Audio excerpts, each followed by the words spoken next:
Good morning dear students. Mohta महाविद्यालय की home science BA part first की ऑनलाइन क्लास में आप सभी बच्चों का स्वागत है। पिछली 3 क्लासेस में मैंने आपको पाचन तंत्र के बारे में बताया कि भोजन का पाचन कैसे होता है हमारे शरीर में। आज का जो हमारा टॉपिक रहेगा वो उत्सर्जी तंत्र के बारे में पढ़ेंगे, एक्सक्रीटरी सिस्टम के बारे में पढ़ेंगे। तो चलो स्टार्ट करते हैं हमारा आज का टॉपिक, उत्सर्जी तंत्र।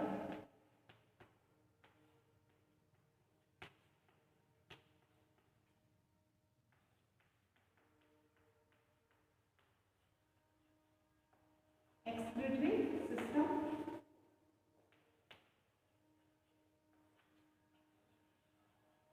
मानव उत्सर्जी तंत्र के बारे में पढ़ेंगे हम कि मानव उत्सर्जी तंत्र कैसे। अब सबसे पहले हम बात करेंगे कि उत्सर्जी तंत्र होता क्या है, एक्सक्रीटरी सिस्टम क्या होता है।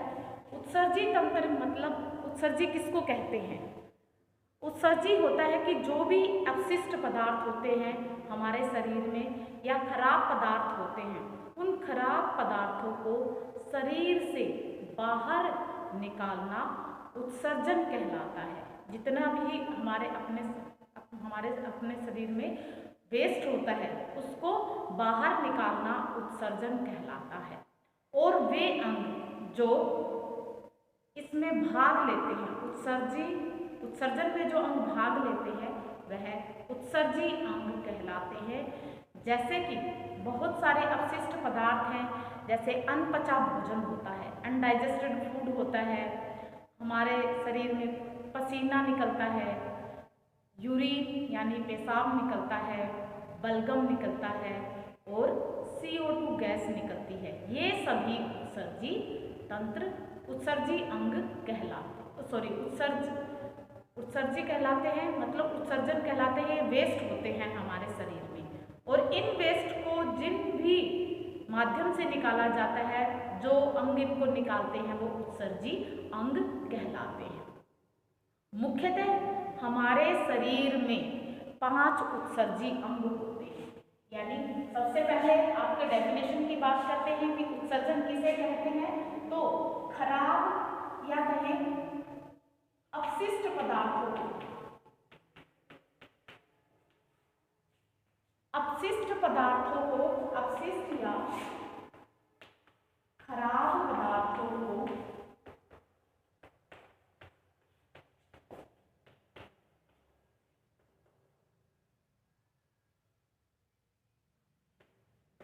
शरीर से बाहर निकालना उत्सर्जन कहलाता है। उत्सर्जन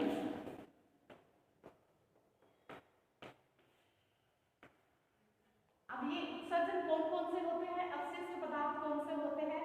जैसे पसीना होता है, पसीना, अनडाइजेस्टेड फूड हो गया, अपचा भोजन,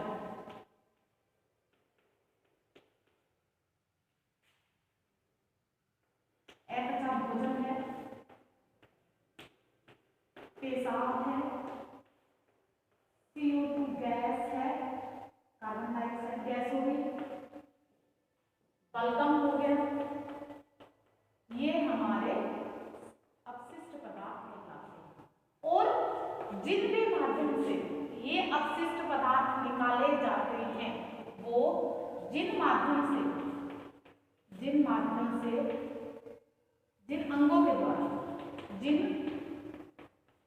अंगों के द्वारा ये उत्सर्जन होता है, वह अंग उत्सर्जी अंग कहलाते हैं। उत्सर्जी अंग कहलाते। तो अगर आपसे डेफिनेशन पूछे कि उत्सर्जी किसे कहते हैं, तो ये हमारी इसकी डेफिनेशन होगी। ये हो जाएगा कि उत्सर्जन की डेफिनेशन। अब आगे हम इसमें बात करते हैं अपने आगे की। उत्सर्जन उत्सर्जी के बारे में। अब आपको बताया मैंने कि हमारे शरीर में मुख्यतः 5 उत्सर्जी अंग होते हैं। वो कौन कौन से होते हैं उनकी बात करते हैं। हमारे शरीर में 5 मुख्यतः अंग होते हैं। सबसे पहले होती है त्वचा। त्वचा यानी कि स्किन। त्वचा क्या क्या निकालती है हमारे शरीर से? त्वचा हमारे शरीर से जैसे पसीना निकलता है, त्वचा से पसीना और नमक, पसीना निकलता है, नमक निकलता है और एक चीज और निकलती है, वो होती है सीबम। ये 3 चीजें हमारे स्किन के द्वारा बाहर निकाली जाती है। पसीना सभी जानते हैं, पसीना निकलता है। नमक कैसे निकलता है? आप देखते हैं कि गर्मी के दिनों में पसीना आता है तो कई लोग होते हैं जिनके आप कपड़ों पे देखेंगे तो जैसे पसीना सूख जाता है तो आप देखेंगे उसके ऊपर नमक जैसा चिपक जाता है, तो वो नमक निकलता है। सीबम क्या होता है? सीबम होता है जैसे आप नाक के ऊपर कई बार आप हाथ लगाते हो तो आप देखते हो कि चिपचिपा पदार्थ निकलता है। जैसे नाक के ऊपर मोस्टली देखते हैं, सुबह उठते हैं तो आप देखते हैं कि उसके ऊपर चिपचिपा पदार्थ निकलता है, वो ही क्या कहलाता है? सीबम कहलाता है। तो पसीने त्वचा के द्वारा, त्वचा क्या हो गया हमारा? एक्सक्रीटरी सिस्टम हो, इसके अंदर आ गया हमारा, उत्सर्जी अंगों के अंदर आता है। दूसरा जो हमारा उत्सर्जी अंग है वो क्या कहलाएगा? फेफड़ा कहलाता है। फेफड़ा, लंग्स हो गए। फेफड़े के द्वारा क्या क्या निकलता है? फेफड़े के द्वारा निकलता है वाष्प निकलते हैं, CO2 गैस निकलती है और बलगम निकलता है।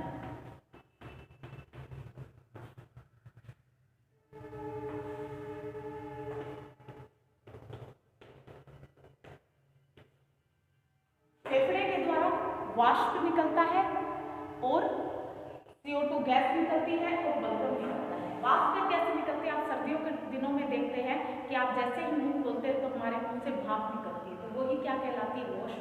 वाष्प कहलाती है। CO2 गैस, हम कार्बन डाइऑक्साइड गैस निकालते रहते हैं। बलगम आप देखते हो हमारे सर्दी जुकाम हो जाता है तो मुंह से बलगम, खखार निकलता है, वो क्या कहलाता है? बलगम निकलता है। तो वो किसके द्वारा निकाला जाता है? वो फेफड़ों के द्वारा निकाला जाता है। अब हमारा जो तीसरा उत्सर्जी अंग है वो आती है बड़ी आंत। बड़ी आंत आती है, बड़ी आंत यानी कि लार्ज इंटेस्टाइन।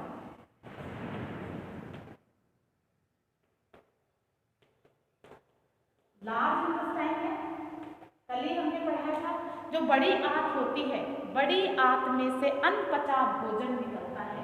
बड़ी आंत में से क्या निकलता है? छोटी आंत में जो डाइजेस्ट हो जाता है, पाचन हो जाता है, अवशोषण हो जाता है, तो उसके बाद आपको बताया था अनपचा भोजन होता है, वो कहाँ चला जाता है? बड़ी आंत होता है और वो मल के रूप में मल द्वार के द्वारा बाहर निकाल दिया जाता है। तो अनपचा भोजन, अपचा भोजन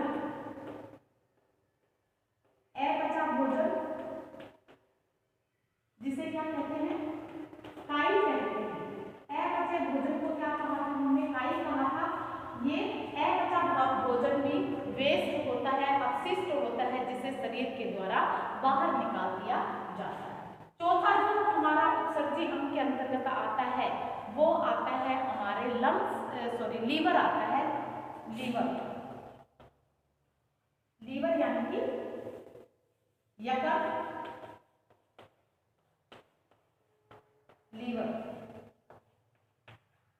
लीवर क्या कार्य करता है?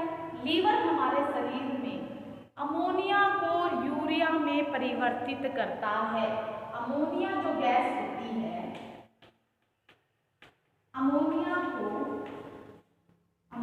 को यूरिया में कन्वर्ट करता है, यूरिया में परिवर्तन।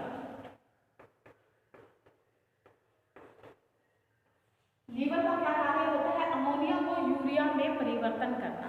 अमोनिया एक हानिकारक गैस होती है, हानिकारक पदार्थ होता है जो अमोनिया को, ये हमारे शरीर में नुकसान नुकसान करती है, लेकिन लीवर के द्वारा अमोनिया को यूरिया में बदल दिया जाता है, परिवर्तित कर दिया जाता है और यूरिया, ये अमोनिया क्या होती है, अमोनिया को यूरिया में बदल देता है, लेकिन कुछ घंटों के बाद में, लगभग 2 से 3 घंटों के बाद में यूरिया वापस अमोनिया में बदल जाती है। तो ये लीवर का कार्य हो गया। तो इस प्रकार से लीवर क्या कार्य करता है, अमोनिया को यूरिया में बदल देता है।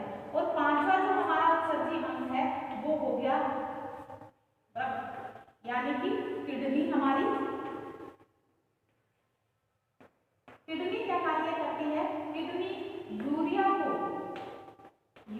को पेशाब के रूप में बाहर निकाल देती है।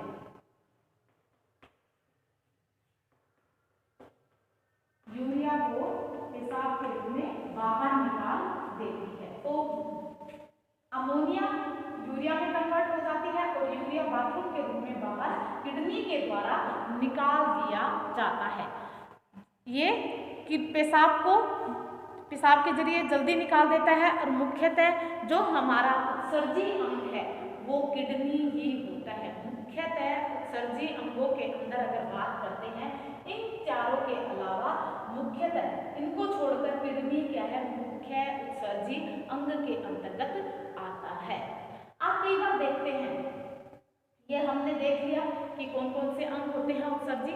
अब आप कई बार देखते हैं कि दीवार पर आप लोग देखते हैं लोग बाथरूम करते रहते हैं, जैसे बाहर पब्लिक पैलेस पे या दीवारों पर बाथरूम करके चले जाते हैं, और तो यूरिया अमोनिया में बदल जाता है। कुछ दिनों के बाद में यह बहुत ज़्यादा, आप उसके पास से निकलते हो तो ताज़ा जब बाथरूम होता है, जैसे अभी अभी किया तो स्मेल नहीं आती, अगर उस पर हम पानी नहीं डालते तो आप देखते हैं कि बहुत ज़्यादा स्मेल हो जाती है। वो किस वजह से हो जाती है, क्योंकि यूरिया वापस अमोनिया में बदल जाता है, इस वजह से उसमें ज़्यादा स्मेल आने लग जाती है।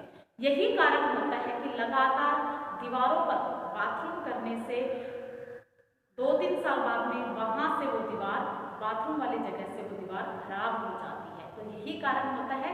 अमोनिया खतरनाक होती है, जो खराब कर सकते हैं। ये सोचो कि दीवारों को खराब कर सकते हैं तो शरीर को तो खराब कर ही सकते हैं। तो इस प्रकार से गुर्दे के द्वारा या किडनी के द्वारा वो हमारा बाहर निकाल देते हैं। तो मुख्य हमारा जो उत्सर्जी अंग है, एक्सक्रीटरी सिस्टम के अंदर मुख्य जो अंग आता है वो आता है हमारा किडनी आता है। तो हम किडनी के बारे में डिटेल से पढ़ेंगे। इसके अंदर अगर आपसे पूछा जाए कि कौन कौन से उत्सर्जी अंग होते हैं, कौन कौन से, त्वचा से क्या निकलता है, लीवर से क्या होता है, फेफड़े क्या करते हैं, बड़ी आंत क्या करते हैं, ये सारे हैं। अब किडनी की बात करते हैं, हमारा जो मुख्य उत्सर्जी अंग है वो वृक्क है, जिसको वृक्क कहते हैं, गुर्दा कहते हैं, या इंग्लिश में इसे किडनी कहते हैं। किडनी कहा जाता है, ये हमारा मुख्य है। अब आपको एक डायग्राम यहाँ पर दिखाई दे रहा है, यहाँ पर आप देख रहे हैं ये हमारा किडनी का डायग्राम है, किडनी का ये डायग्राम है।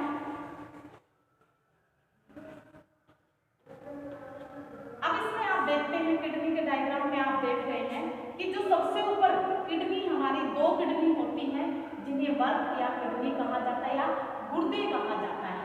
जो ऊपर किडनी के ऊपर 2 एड्रिनल ग्लैंड होती है, दोनों किडनी के ऊपर एड्रिनल ग्लैंड होती है जिन्हें अधिवृक्क कहा जाता है। अधिवृक्क कहा जाता है, उनको एड्रिनल ग्लैंड कहा जाता है।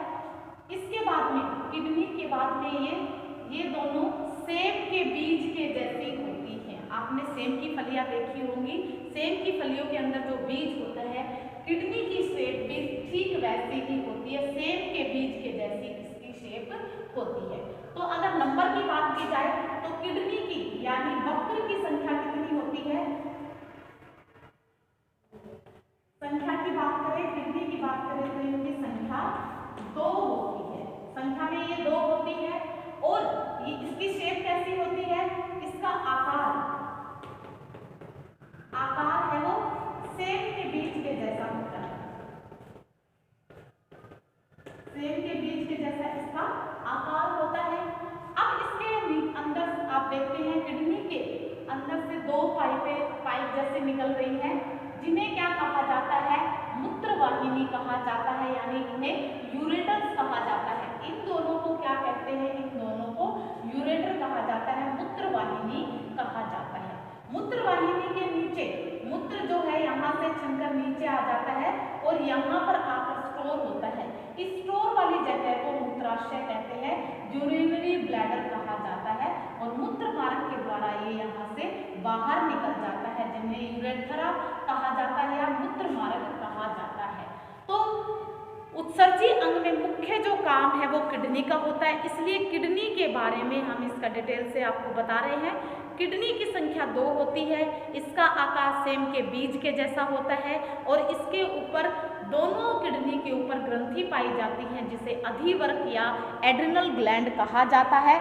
उसके बाद में आपको बताया कि किडनी लीवर के जो दाहिनी किडनी होती है, ये वाली जो किडनी होती है, ये थोड़ी सी इसके बजाय, ये देखिए ये ऊपर है, ये थोड़ी सी नीचे है। दाहिनी जो किडनी होती है, यहाँ पर लीवर होता है, लीवर की वजह से दाहिनी किडनी नीचे की तरफ दबी हुई होती है। लीवर क्या करता है, इसके ऊपर प्रेशर डालता है, जिससे ये हल्की सी नीचे होती है और ये वाली बाई जो होती है ये ऊपर की तरफ होती है। तो दाहिनी किडनी लीवर की वजह से थोड़ी सी दबी हुई होती है। किडनी को हिंदी में वक्र या गुर्दा कहा जाता है, आपको बताया है। इसमें से 2 नसें निकलती है, जिसे मूत्रवाहिनी कहा जाता है, और यूरेथ्रा या मूत्रवाहिनी। तो ये सारा आपको बताया। और इसके बारे में जिसे ये क्या होता है, मूत्राशय होता है। ये क्या है, मूत्राशय है, जहाँ पर यूरिया है, जो यूरिया है वो स्टोर होता है। और यूरिया लगभग कितना स्टोर होता है यहाँ पर, लगभग आधा लीटर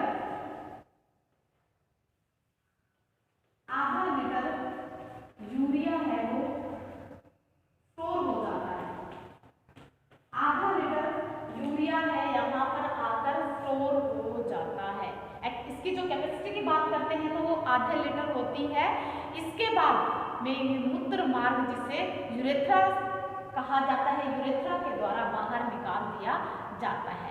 अब ये बाहर से हमने किडनी के डायग्राम की बात की कि किडनी किस प्रकार से कार्य करती है। तो ये तो किडनी के बाहर की बात हो गई। अब हम इसके अंदर की बात करते हैं। जो ये किडनी होती है, इसके अंदर क्या होता है, अंदर के डायग्राम के बारे में बात करते हैं। ये देखिए जो हमने अभी पूर्व बताया,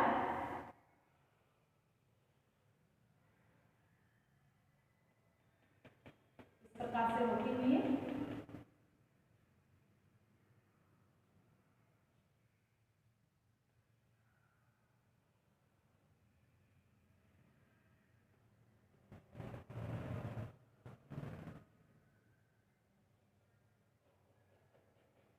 ये किडनी के अंदर का डायग्राम है। ये किडनी के अंदर का मैं डायग्राम बना रही हूँ। इस प्रकार से इसके अंदर की शेप होती है। तो इसका जो बाहर के जो होता है, इसको कार्टेक्स कहा जाता है। इस जो बाहर का जो होता है, इसको कार्टेक्स कहा जाता है।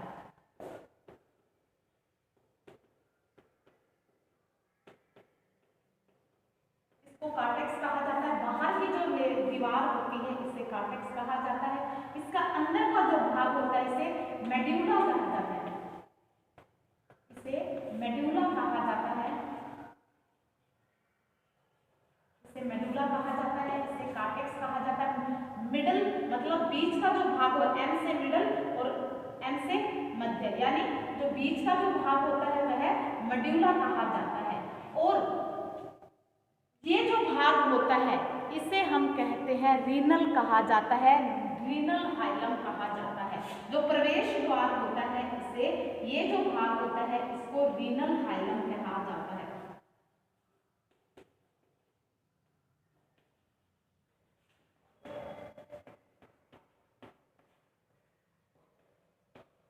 इसे रीनल हाइलम कहा जाता है, जो प्रवेश द्वार होता है। तो बाहरी परत क्या कहलाती है, कार्टेक्स कहलाती है। अंदर की मध्य जो परत होती है वो मेडुला कहलाती है। प्रवेश द्वार जो होता है वो रीनल हाइलम कहलाता है। सबसे ज्यादा यूरिया रीनल हाइलम में पाया जाता है। यहाँ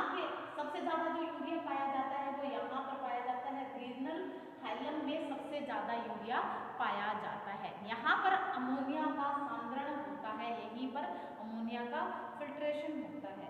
तो ये हो गया हमारे इसके बाद।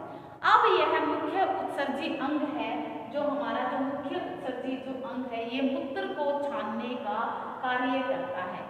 मूत्र को ये अंग छानने का कार्य करता है।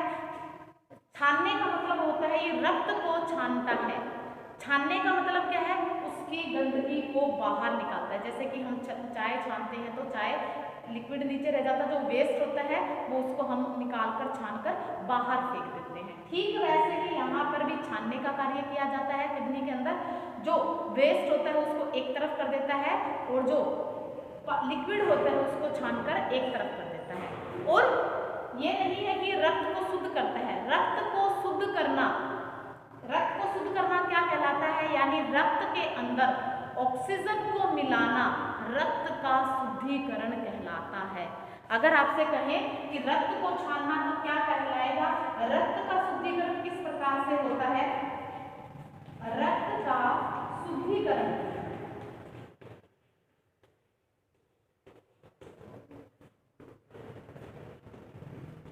करना, यानी उसके अंदर ऑक्सीजन गैस को मिलाना, O2 को मिलाना रक्त का शुद्धिकरण कहलाता है। अगर आपसे पूछा जाए कि रक्त का शुद्धिकरण, छानने को नहीं कहेंगे, अगर छानने को नहीं कहते हैं रक्त का शुद्धिकरण, रक्त का शुद्धिकरण कब होता है, जब उसके अंदर O2 मिला दी जाती है, तब जाकर रक्त का शुद्धिकरण होता है। तो फेफड़ा, रक्त का शुद्धिकरण कौन करता है, रक्त का जो शुद्धिकरण है वो फेफड़ा करता है, जिसे शुद्धिकरण फेफड़ा करता है। छानने का कार्य किडनी करता है। फेफड़ा क्या कार्य करता है, रक्त को छानता है, यानी रक्त को शुद्धिकरण करता है। और किडनी क्या कार्य करती है, छानने का कार्य करती है, यानी अपशिष्ट जो पदार्थ होते हैं उनको बाहर निकाल देती है, उसमें से ये निकाल देती है। तो इस प्रकार से किडनी क्या करती है, किडनी बाथरूम का यानी पेशाब का निर्माण करती है, पेशाब को बनाती है। और ये क्या करती है, एसिड और बेस को नियंत्रित करती है। एसिड और बेस जो होता है उसको नियंत्रित करती है। एसिड और बेस क्या होता है, पीएच, यानी पीएच को मेंटेन करती है। आपको कल भी बताया था कि पीएच क्या होता है, तो पीएच को मेंटेन करना ही क्या कहलाता है, एसिड और बेस को नियंत्रित करना कहलाता है। तो दोनों एक ही बात है। अगर आपसे पूछा जाए एसिड और बेस को नियंत्रित करना, या आपसे पूछा जाए पीएच को मेंटेन करना, तो क्या है, ये दोनों को नियंत्रित करके रखती है। और ये क्या कार्य करती है, किडनी है वो जहर को निष्क्रिय कर देती है। मान लो किसी भी आदमी को थोड़ा हल्का फुल्का जहर दिया जाता है तो किडनी उस जहर को निष्क्रिय कर देती है। अब एक बात है कि जब हम कोई आदमी को खाने के द्वारा अगर जहर दे दिया जाए तो उससे कैसे किडनी, अब कहेंगे कि आप किडनी से टेस्ट करेंगे, ऐसा नहीं है। किडनी के द्वारा टेस्ट नहीं होता है। जहर, खाना हमारा कहाँ जाता है, पहले जो भी खाते हैं वो लीवर में जाता है। कोई भी चीज़ खाते तो पहले लीवर में जाती है। तो जहर, कोई व्यक्ति अगर उसको खाने के द्वारा जहर दिया गया है तो उसके लीवर का टेस्ट किया जाता है, ना कि किडनी का टेस्ट किया जाता है। किडनी क्या करती है, लीवर के बाद में ये जो जहर होता है हल्का फुल्का उसको मारने का कार्य करती है। अगर टेस्ट की बात की जाए, खाने के द्वारा जहर का पता लगाया जाए तो उसका लीवर का टेस्ट किया जाता है, ना कि किडनी का टेस्ट किया जाता है, क्योंकि वो पहले लीवर में पहुंचता है, बाद में इसमें पहुंचता है। अब क्या होता है कि जैसे कि शराब पीने से पहले लीवर खराब होता है, कहते हैं कि शराब पीने से किडनी फेल हो गई, ऐसा नहीं है। कोई भी चीज जब खाते पीते हैं तो पहले लीवर में जाती है, तो पहले लीवर खराब होता है, बाद में किडनी खराब होती है।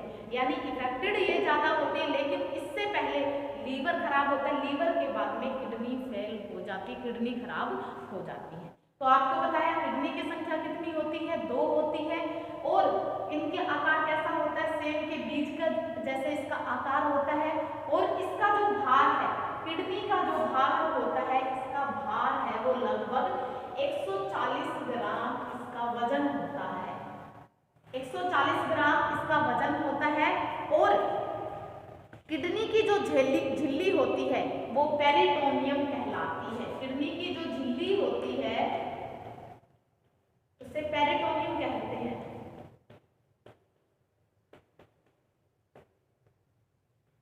किडनी की झिल्ली को पेरिटोनियम कहा जाता है। और किडनी की जो यूनिट है या इकाई है, किडनी की जो इकाई होती है, यहाँ पर आपको बताती हूँ,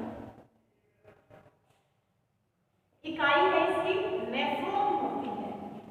किडनी की इकाई है, यानी कहें कि नेफ्रॉन क्या होता है, अगर कोई भी चीज की जो बनती है, जिस चीज से वो बनाई जाती है, वो क्या कहलाती है, उसकी यूनिट व इकाई कहलाती है। तो कहें कि किडनी किससे मिलकर बनी होती है, नेफ्रॉन से मिलकर बनी होती है। हमारे शरीर में नेफ्रॉन की संख्या कितनी होती है, लगभग 80 लाख इसकी संख्या होती है, लगभग 8 लाख इसकी संख्या होती है। 8 लाख नेफ्रॉन की संख्या होती है, 8 लाख नेफ्रॉन की लगभग संख्या होती है। तो ये यूनिट किसकी है, ये इकाई किसकी है, ये किडनी की इकाई है। जैसे कि मकान बनता है, तो मकान मुख्यतः जैसे पत्थर इससे बनते हैं, सीमेंट है और मिट्टी है, इनसे बनाया जाता है। लेकिन मुख्य जो उसके अंदर चीज होती है वो किससे होती है, ईंट होती है। तो इसी प्रकार जो मुख्यतः किडनी जो बनती है, जिनसे बनती है, वो नेफ्रॉन होती है। तो आज के लिए हम इतना ही करेंगे। अब उम्मीद है कि आपको इतना समझ में आया होगा कि हमने आज की क्लास में पढ़ा, उत्सर्जी तंत्र के बारे में पढ़ा, एक्सक्रीटरी सिस्टम। एक्सक्रीटरी सिस्टम में मुख्य कौन भाग लेता है, किडनी भाग लेती है। किडनी कितनी होती है, 2 होती है, सेम के आकार की होती है, वजन इसका लगभग 140 ग्राम होता है। किडनी की जो यूनिट है या इकाई है वो नेफ्रॉन होती है। आप कितना स्टोर कर लेती है यूरिया, ये आधा लीटर यूरिया ये इसके अंदर स्टोर हो सकता है। और ये क्या करते हैं, रक्त को छानने का कार्य करती है। और नेफ्रॉन का, किडनी का अध्ययन करने वाले डॉक्टर को नेफ्रोलॉजिस्ट कहा जाता है। जो डॉक्टर किडनी का अध्ययन करता है वो क्या कहलाता है, नेफ्रोलॉजिस्ट कहलाता है।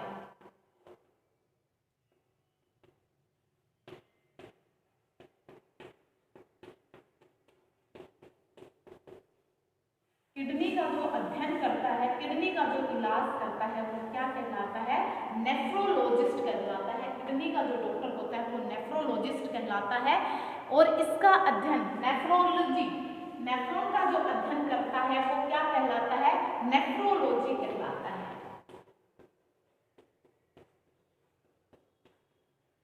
नेफ्रोलॉजी कहलाता है, नेफ्रॉन का अध्ययन करना नेफ्रोलॉजी कहलाता है। तो ये हुई हमारी किडनी की बात। आज के लिए इतना ही। Okay, bye, have a nice day.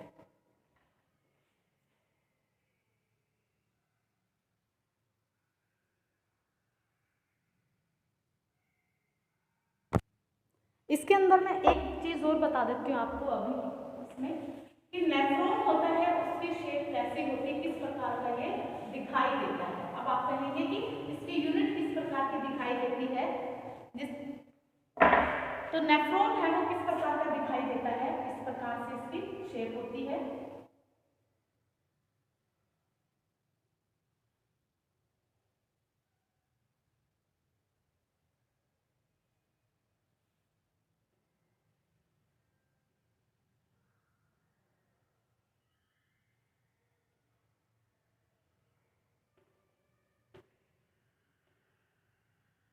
इस प्रकार से इसकी शेप होती है।